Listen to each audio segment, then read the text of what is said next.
কখনো ভেবেছেন কি ফল পাকলে এটি রঙিন হয়ে যায় কেন? স্বাগত জানাচ্ছি আমাদের আজকের ভিডিওতে। আজকের ভিডিওতে আমরা জানাবো ফল পাকলে এটি রঙিন হয় কেন। এটি একটি মজার বিষয়। চলুন শুরু করা যাক। প্রকৃতিতে আমরা দেখতে পাই যে ফল পাকলে এর রং পরিবর্তন হয়। কাঁচা ফল সাধারণত সবুজ হয়, কিন্তু পাকলে এটি লাল, হলুদ, কমলা বা অন্যান্য উজ্জ্বল রঙের হয়ে যায়। এটি কি শুধু আকর্ষণে দেখানোর জন্য, নাকি এর পেছনে কোনো সায়েন্টিফিক ব্যাখ্যা রয়েছে? চলুন দেখি। ফল পাকলে এর রং পরিবর্তনের পেছনে প্রধানত তিনটি কারণ রয়েছে। একটি হচ্ছে পিগমেন্টের পরিবর্তন, এথিলিন গ্যাস এবং এনজাইমের কার্যকলাপ। ফলের রঙের পরিবর্তনের প্রধান কারণ হচ্ছে পিগমেন্ট। কাঁচা ফলের সবুজ রং আসে ক্লোরোফিল থেকে। পাকলে ক্লোরোফিল ভেঙে যায় এবং অন্যান্য পিগমেন্ট সক্রিয় হয়, যেমন ক্যারোটিনয়েডস ও অ্যাস্থোসায়ানসিস।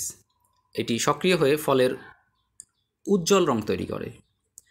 ক্যারোটিনয়েডস হলুদ, কমলা এবং লাল রং উৎপন্ন করে এবং অ্যাস্থোসায়ানিনসিস লাল, নীল এবং বেগুনি রং সৃষ্টি করে। আপনি যদি আমাদের চ্যানেলে নতুন হয়ে থাকেন তাহলে চ্যানেলটি সাবস্ক্রাইব করতে পারেন, আর ভিডিওটি ভালো লাগলে এটি শেয়ার করতে পারেন। কমেন্টে জানাবেন ভিডিওটি কেমন হলো। Ethylene gas. এথিলিন হলো একটি প্রাকৃতিক গ্যাস যা ফল পাকার প্রক্রিয়াকে ত্বরান্বিত করে।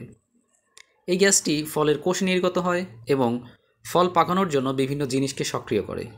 এটি ক্লোরোফিল ভেঙে দিতে সহায়তা করে এবং পিগমেন্ট তৈরি করে। ফল পাকার পেছনে আরেকটি কারণ হচ্ছে এনজাইমের কার্যকলাপ।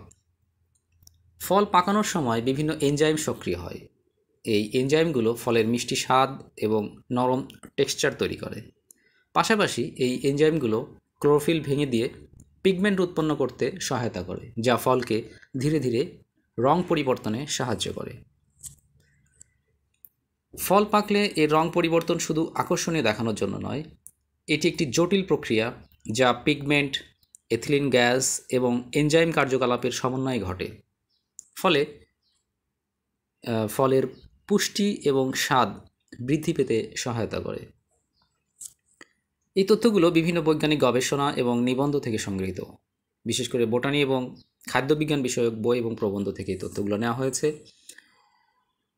যদি আমাদের ভিডিও ভালো লেগে থাকে তাহলে লাইক এবং সাবস্ক্রাইব করতে ভুলবেন না। কমেন্টে জানাবেন পরবর্তীতে আপনারা কোন বিষয়ে ভিডিও দেখতে চান। ধন্যবাদ সবাইকে।